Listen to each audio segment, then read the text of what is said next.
New Zealand మహిళా జట్టు captain Sophie కీలక నిర్ణయం తీసుకుంది. వన్డేలకు వీడ్కోలు పలుకుతూ నిర్ణయం తీసుకుంది. ఇప్పటి వరకు 5 ప్రపంచ కప్పుల్లో ఆడింది సోఫీ. భారత్ చేతిలో ఓటమి తర్వాత నిర్ణయం తీసుకుంది. ఇంగ్లాండ్తో మ్యాచ్ తర్వాత వీడ్కోలు పలకబోతోంది. తమ దేశం డొమెస్టిక్లో మెరుగవ్వాలని సోఫీ అన్నది. మహిళా క్రికెట్ గతంతో పోల్చితే ఇప్పుడు ఈ క్రికెట్ వైపు ఆసక్తి చూపిస్తున్న వాళ్ళ సంఖ్య పెరుగుతోంది.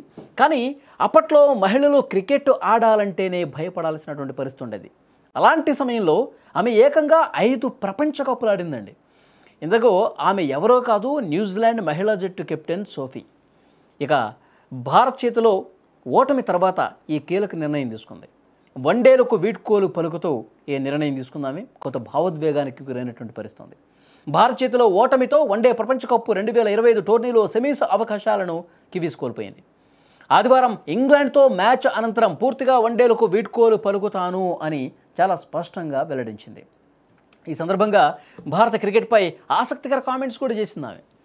తమ దేశంలో డొమెస్టిక్ క్రికెట్ ఇంకా మెరుగుపడాలి, భారత్కు మాత్రం మహిళల ప్రీమియర్ లీగ్తో ప్రయోజనం చేకూరుతోందని తెలియజేసింది.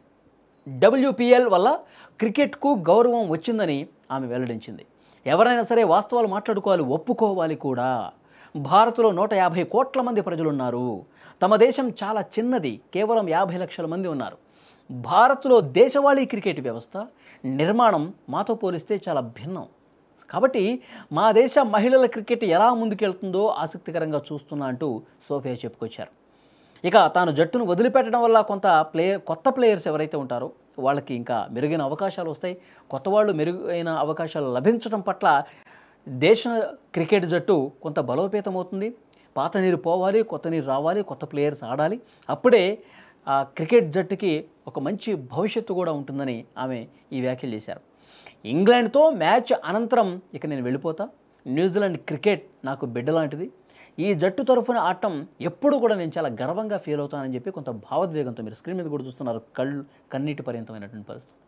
రాబోయే రోజుల్లో నేను భిన్నమైనటువంటి అనుభూతులు ఎదుర్కోవాల్సి ఉంటుంది, దేనికైనా కాలం సమాధానం చెప్తుంది.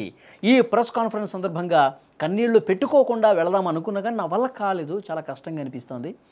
ఇన్ని రోజులు ఇంత ప్రేమగా నేను నా ఆటని ఆస్వాదించాను, ఇక మీదట నేను దీన్ని ఆస్వాదించలేను కదా, అంతర్జాతీయ మ్యాచ్లు ఆడలేను కదా, ఆ భావోద్వేగం ఉంది. కానీ ఏదో ఒక రోజు మైదానాన్ని వీడాల్సిందే ప్రతి ఒక్కరూ కూడా. దాన్ని గుర్తుపెట్టుకొని కొంత భావోద్వేగానికి గురైనటువంటి పరిస్థితి.